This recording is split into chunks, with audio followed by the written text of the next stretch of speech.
Welcome to another episode of Cubfidential.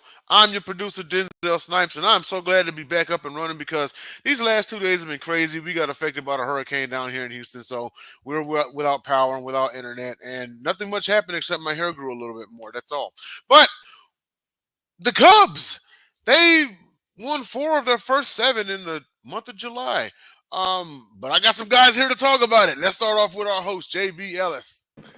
What's up, Jay? Glad you're okay, Denzel. We're concerned about you. Got a lot going on with the weather and the team and Sideline and Botkins and Jason and Denzel and I don't know, maybe Santa Claus too. Who knows? But anyway, the Cubs are winning some games. They're over 500 to start the month. They're playing good baseball in Baltimore. Baltimore, one of the top teams in the American League. I don't know. Let's start with Botkins. Let's get this party started. Let's talk about a series that was interesting. They played the Philadelphia Phillies. They dropped 2 out of 3. Who the Phillies are, really good this year. They won 10-2 in a blowout in Game 3. Hap had 2 3-run homers. So what'd you take from the Philly series? Yeah, I mean the last game you mentioned Ian Happ. That's kind of he's been on fire really like the last couple weeks here. So he's kind of been carrying our offense. Had a couple home runs last night. Obviously had the big home runs in the Phillies series. My takeaway, I mean the Phillies, like you mentioned, JB, are one of the better teams in all of baseball. You know what I mean? They're arguably the best team in baseball right now. And to lose 2 out of 3, it's not shameful, you know what I mean? But it's still like, man, we need to be winning some of the games that the first game, Wisniewski, man, he's been struggling. He's at that point in time was 2-5, fell to 2-5 after the first game with the ERA of over 4. So he's been struggling. Second game, again, we have a lead late. It's tied late, I guess you should say. Cubs tie it up in the 7th, make it 3-3, and then, the old bullpen does what the bullpen does and blows it in Game 2, and we lose the game 5-3 as they score 2 runs in the bottom of the top of the 8th, and Cubs can't do much. Still too many times we're leaving runners in scoring position. Even in last night's game, I think we were like 2 for 14 with runners in scoring position. So it's just leaving too many guys on position, on base, and the bullpen is still stinks. So I think we're slowly getting it together. We got some guys, coming up and is pitched, inning here, inning there. But we got to figure out like who's going to pitch when and where, the 7th, 8th, 9th type guys. That's still, you know what I mean? That's going to plague us until it doesn't. So what's changed with Hap that all of a sudden he's on fire? I mean, I don't know if anything's really changed. Just the weather's getting warmer. He goes through these things. I mean, we're talking about a guy who was an all-star last year. You know what I mean? He's been an all-star, a Gold Glover. So it's slow start, and now he's raking. Who knows what the Cubs decide to do here as we approach the deadline? Or are they going to sell? Could Ian Happ be a guy that they sell if they decide to sell? Remember, this was about the time last year when we were absolute dog shit, and they went on a nice run and saved themselves and almost made the playoffs last year. It was exactly at this time. Similar record almost. Talking about selling. I think they won, similar to right now where they got hot going into the All-Star game, got hot after the All-Star game, decided not to sell and bought a little, and then we almost made the playoffs.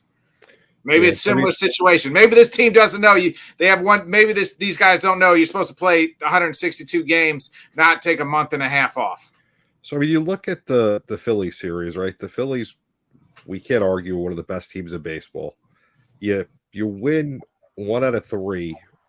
Is that enough to make you feel comfortable, or do you have to take 2 out of 3? This team doesn't make me feel comfortable at all. I mean, and we're going to talk about the Angel series. I mean, that's like beating that's like beating the spelling contest against Helen Keller. You know what I'm saying? So like that we're not going to, you know what I mean? So it's like beating the White Sox too. Like everybody was up in arms about beating them. You guys, they stink. The Angels stink too. Like, if we want to be a real playoff team, a real playoff contender, we can't hang our hat on the fact that we won 1 out of 3 from the Phillies and took 2 out of 3 or whatever it was from the Angels. So you're not happy at all taking 1 out of 3. You don't think that? Nah, it should have been. Could have been 2 out of 3. You know, I mean, you want to win series. Okay. That's what made you happy is when you take 2 out of 3. You don't got to sweep them. You're never going to go 116-2-0, but you want to win almost every series. Take 2 out of 3. You do that, you're going to be winning ball club. All right. So I mean, you did mention the Angels. The Angels on the other end of the spectrum, one of the worst teams in baseball. Ron Washington, the manager. I know their GM. I met with him when I went to LA.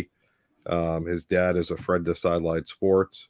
Good organization. Getting Ron Washington was a good move, but it's just they don't have the they don't have any horses. They don't have the horses. And it's not the front office. It's not the coaching. They just don't have the right mix of guys to go out there and win. And the Cubs did what they should have done. They took the series. They won 2 out of 3. They got shut out 7-0 with a 5-0 shutout the night after. What'd you see in that series? Yeah, I mean, we did what we were supposed to do, right? Friday. Well, now I don't know what happened here. I was looking at this. There it goes. We win Friday 5-1, so we handle business. Justin Steele, I think that was the game. Was that the game we went complete game, or was that the next series? I can't remember. But either way, he's getting going, right? He's pitched well all season. He's 1-3 with a 2.95 ERA, but pitches well. Then you get game 2. Kyle Hendricks didn't, 7-0. And then you win on Sunday 5-0 as Wisniewski kind of bounces back and has maybe his best outing of the season. And you get you handle business. You know what I mean? That's like that was the thing. It's like, and you just never know. I mean, 5-0. You're still praying that the bullpen doesn't blow it. There's never enough runs to me for this with this team. But you handle business. But it's nothing to be like, hey, yeah, we're turning this thing around. We beat the Angels. That doesn't mean much. Oh, no. Yeah, I wouldn't say that. And that, definitely wouldn't be in my thought process. But they did what they needed to do. I was surprised that they didn't show up on Saturday at all. It was like they just that was the game. You win that game, you got a 3-game winning streak. I mean, that's like tonight. Yeah. I once heard from a great manager said, we won yesterday, we win today, and if we win tomorrow, that's a winning streak. It has been done before. So, I mean, right now you look at that series. Who do you take out of that series that you think performed well? Obviously, Steele's. I mean, just for him to finally get that that first win on the year is huge. He's been pitching so well, and for him not to ever win, that shows you how bad the bullpen is. Because it's not like he's pitching bad. I mean, he's been that. He got hurt at the beginning of the year, but you kind of wonder what that first. Things like that had he stayed healthy, you know what I mean? And he's been our ace. Yeah. So I love the kid. Somebody posted something on Twitter about trading him. I said, absolutely not. You got to build. That's somebody you keep and you build around. So let's go to what's happening now. Yesterday, the Cubs basically walked all over John Shear's Oreos. We didn't have a show because of everything going on. Jay was out of power. Raphael had no Wi-Fi. John had no power because of the heat down in the mid-Atlantic. So it was just me and Dave, and we said, you know what? We're not doing it. But we're going to watch the Cubs destroy the Oreos. What happened last night and what's continuing to happen right now? Yeah, it's Ian Happ, man. It's the Ian Happ show. I mean, that's what yesterday was. Jamison Talion, like for all I gave crap from last year, he's really bounced back. He's had about 6 straight quality starts. He pitched well again last night. And when you have a lead, it helps the pitchers. Like that's the thing. You can throw strikes. You don't have to nibble around the strike zone. You can just throw it in there. And if you get hit, you can get a hit, or if they get a hit, you know what I mean? Hopefully our defense backs it up, but winning 9-2. It's like I said, it's just been the Ian Happ show tonight and last night. He's just been killing it. I mean, he smoked one outside the park yesterday. Yeah. So looking at this, talking about what's happening here, they playing another top team here that they just played one with the Phillies. Baltimore's one of the better teams in the AL. Why is this team showing up and doing what they need to do against good teams, and why are they having trouble against teams they shouldn't have? Maybe this, like I said, maybe this is who they are. Bad month of June and July, bad month of May and June, and then they turn it on July and in August and play catch up. This is very similar of what happened last year. So maybe this is just the organization, this team. You know what I mean? It takes a while for these guys to realize they're supposed to play good baseball. Okay, that's fair. So before we get to Cub or Dud, because I got a good one for you. What do you think right now? Are you buying or selling at the trade deadline? And if you're buying, who do you want to buy? And if you're selling, who do you want to sell? Man, it's a good question. As I sit today, I don't think this team's constructed good enough to obviously win the division, even maybe make the playoffs or make them some noise. I don't. So I'm probably willing to sell Cody Bellinger. I'm probably willing to sell, depending on what I could get for Jameson Taillon. I don't know. Hector Neris, see you later. If we could get rid of him, I would trade him for a washing machine at this point in time. Maybe, and you look at that and you try to get some. I would keep the guys I would keep. I'd keep Bush, who's young and good. I'd keep Steele, obviously Shota. I'd keep. And those type of guys I want to keep and kind of build around. Maybe look at trading Christopher Morel. I like the kid, but he just comes and goes at times. Maybe I don't think anybody's going to take Dansby Swanson. Unfortunately, I'd like to trade. I wouldn't mind trading him and get his money off the books. But obviously, I think Cody Bellinger would be the number one choice for most teams if you're looking at our roster. And that tells you how good we're not, because you don't have a whole lot of pieces there for teams to buy. So here's my question for you. With the starting pitching, as good as it is, and once you get to October baseball, it's really all comes down to pitching. It's a different game. You don't think that if they got a couple of relievers buying that they could make it to the NLCS?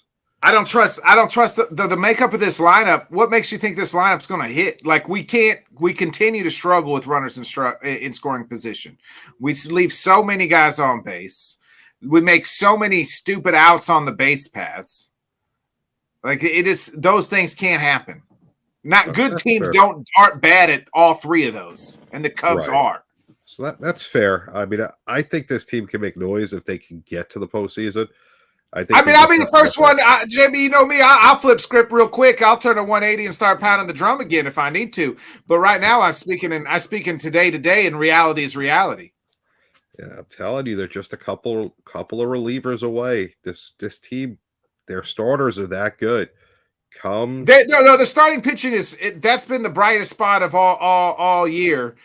But we have nobody. There's not one. Like I've said this on this every week so far. There's not one person in that bullpen that you can trust. Maybe the kid they brought up and got his first strikeout. Was it BB or DD or something last night? Right. I hear you. Maybe man. He's the guy. All right. So before I let you go, Cub or Dud? Eminaga in the All-Star game, three or under or over strikeouts. I'm gonna go under. I don't even know if he faces three batters. Interesting. He's not really a strikeout pitcher. Looking at his repertoire, he's got 4 tonight in 5 innings. Not really a strikeout pitcher, so I don't know. I'm gonna go under. So I would say dud. Yeah, so that's a dud. Well, you're not a dud, Botkins. Tell us wherever you can find your show. And again, find me at the Bodkin Show right on YouTube. Tonight, I have my UFC show. Please check us out. And then tomorrow night, we'll talk all things sports as well. So, all right, man. Be good. We will see you next week. Later. See you guys. All right. So next, we're going to bring on Jason and Jay. What's going on? What's up, JB? Not much. Missed you last week. We all took the week with the heat. A lot of heat related casualties this summer as far as shows, but it's understandable. Crazy weather. So let's do this Cubs for you. Ian Happ, 3-run homer, 3-run homers in the last 5 days. How crucial has he been to this team as of late? He's been carrying the offense. He's just been raking right now, man. um, and he's just been performing very well over even like last night and in the I want to say it was the what was the Hap game? They had the 2 home runs. Sunday, I believe. Yeah, I think it was Sunday. Yeah, Yeah. where he switched hit and he hit those two home runs. I mean, he's just been carrying the team, man, offensively. That's what I think. So, like I asked Botkins, what do you think's the change all of a sudden that he's on fire? I don't. It might be honestly, it might be the weather. I mean, it's heating up. The ball carries different in the heat, so that might be one reason. And he's a great ball player. I really didn't like him the first couple of years he was coming up. I just really didn't think he was that good. And right now, he's been the most consistent. That's interesting. Yeah. So, I mean, what's your thoughts right now if a team comes and says, at the trade deadline, we want Ian Happ, would you trade him? No. He's untouchable. Who else is untouchable in that clubhouse? I mean, I don't think he's untouchable. I just don't think like the Cubs are going to get anything back for like a major player like Ian Happ.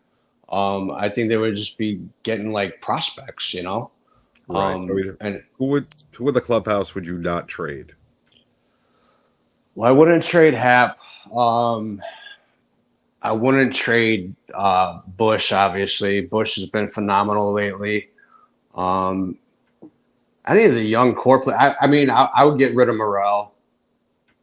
That's just me. I mean, he's just kind of like hit or miss, He's more of a power hitter. He doesn't really hit for contact. He's always up there trying to club the ball out of the ballpark, So yeah. But yeah, like those are the top two. Like I wouldn't trade Happ. I wouldn't trade Bush. Maybe I don't even Suzuki. I mean, you keep him or get rid of him. For all the mistakes that he makes in the outfield, he seems to make it up on a consistent basis, like batting wise. It's just who do you trade for, and what do you get for them? Right. Yeah. I mean, I just saw that we tried Clay. What is it, Clay Thompson or whatever his name is? Yeah. That we had on the Cubs before. We just re-signed him. Like what are we doing with that? Like it doesn't make any sense. Where are you going to play him? Where are you going to put him? Yeah. I know. Interesting move. All right, so let's go with the All-Star game. Imanaga, Showtime, the only lone Cub on the 2024 team. Obviously, we can agree he's an All-Star, right? Oh, yeah, definitely. Yeah. So, quick question now. Were there any Cub snubs? No, I don't think so. Nobody else? Can you name another player that you would vote for the All-Star team for the Cubs besides Happ right now? And I wouldn't even say Happ. No? Let's see. No, I don't think he's an All-Star at the moment. I mean, he's got the second most RBI since May 26th, and that's behind Aaron Judge. So Judge has got 44, Happ's got 41.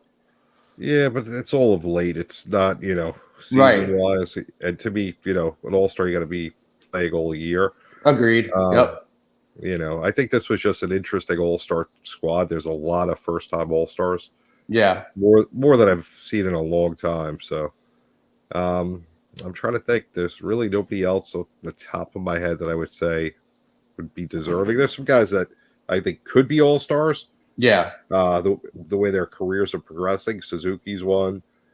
Horner could be one. Swanson, could be good enough to be an All-Star if he has the right year. Yeah. Bellinger, of course, but this year, and obviously Happ, but this year I don't think any of them have been on that level. No, I agree with you there.